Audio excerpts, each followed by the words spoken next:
Our last race of the Houghton Park IKR Masters 2019, and it's senior Rotax. Broderick and Mellor have written the script so far, with 4 wins for Alfie and 2 for Jamie. But as we come into the final itself, all that is ancient history. Jamie Broderick and Randolph Crease on the front row from Alfie Mellor and Tony Dickinson. There may only be 4, but it's Rotax 177. It's going to be far from dull. Into the first corner. What did I tell you? A spin already from Randolph Crease, and it looks like another one's got 2 of them are gone.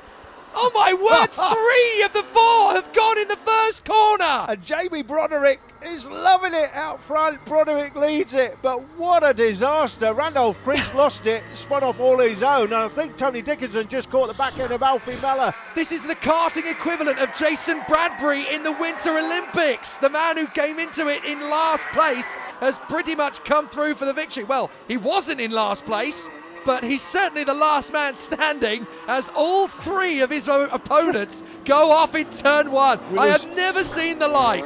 4-man race.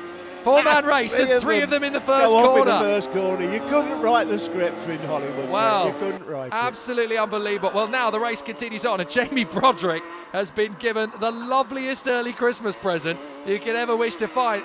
If the race was decided in 1 corner, he'd already have the watch. Well, I tell you what, that man there, though, Alfie Mellor, he's been the class of the field this weekend, to be fair. Didn't take part in the first race this weekend.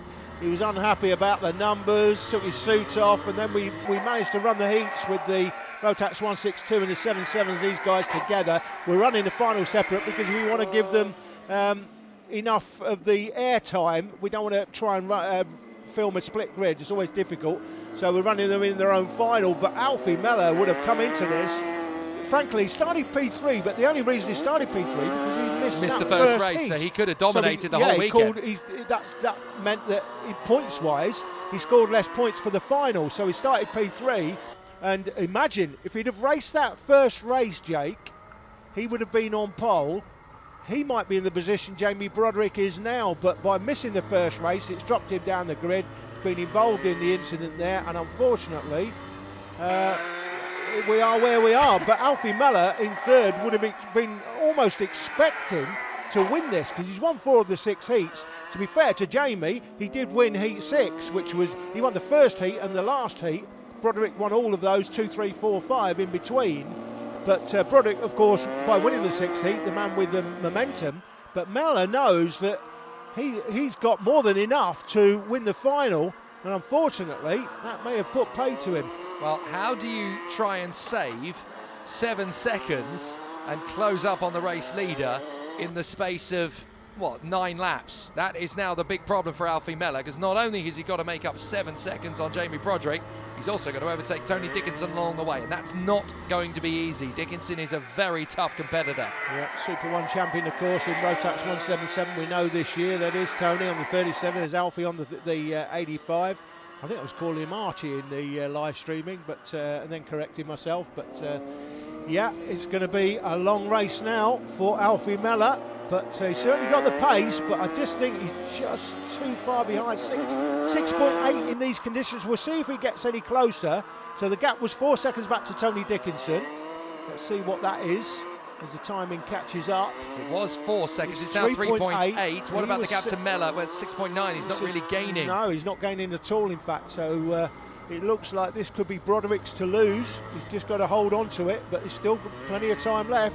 8 laps to go, or 7.5 now. This could end up being the maddest walk in the park that Jamie Broderick's ever had in his karting career. If you'd have said coming into a race, well, there's only 4 of us, but 3 of us are going to end up in the grass at turn 1, you'd have said, you're a loony. It's never going to be that exciting. It's never going to be that dramatic. Never, ever count karting in Britain out. It will always deliver a bit of a shock and a bit of a surprise. 3/4 of the field in one turn. Oh, see, if that happened in NASCAR, that would be the big one, wouldn't it? And 30 of them would be wiped out in one go. 3/4 of the field, Jake. Where have I heard that before this weekend? No idea. Not sure what you're referring to. That disqualified 3/4 of the juniors in one race. No idea at all. Not sure what you're referring to. Jamie Broderick, Tony Dickinson and Alfie Mellor from Randolph Crease, who is there in 4th position. And he is dropping back, unfortunately, not quite able to run at the same pace as our leading 3. But it's Broderick, Dickinson and Alfie Mellor in the top 3 positions. 7.3 seconds is the gap between the 3 of them now. And it looks to me as though Dickinson's making more ground on Broderick than Mellor is. Yeah, he is. Alfie Mellor's not closing the gap. But I tell you what, Dickinson was 4 seconds behind, 3.8 behind. Now he's 3.4 behind. And he's getting a warning. Look at that. Track limits apparently for Tony Dickinson. He's flirting with it. He's flirting with it a little bit too much. But then, well, there you go. There's the evidence. That unfortunately was way more grass than curb on the inside of turn 1. Let's have another look. Let's have another look. This is why he's getting... They've looked at the incident on the first corner, by the way. Officials have decided no case to answer. That's grass, isn't it? That's four wheels on the grass through turn 1. Line. I keep telling racing drivers the race circuit is the black bit with the white stuff on either side. That's the bit you got to stay on. And I can tell you, the decision's been made. He's going to get a 5-second penalty at the end of this race. So, well, now he's in a race to stay in front of Mellor. Yeah, he is. Alfie Mellor could be looking at second place here, but of course he won't know it at the moment. But Tony Dickinson has been... Oh, he nearly throws it off. Did Mellor spin out of the final turn? That was as sideways as you like. Do you know, I think he might have done. He hasn't come through yet. I think Mellor dropped it. He's gone through now. I think the timing's playing catch-up. We're slightly behind on the timing as they go through the line. He lost about a second. He lost about a second. So I think a lot of that was drifting to the inside line and suddenly catching it back, because that has definitely put pay to any chance he might have had.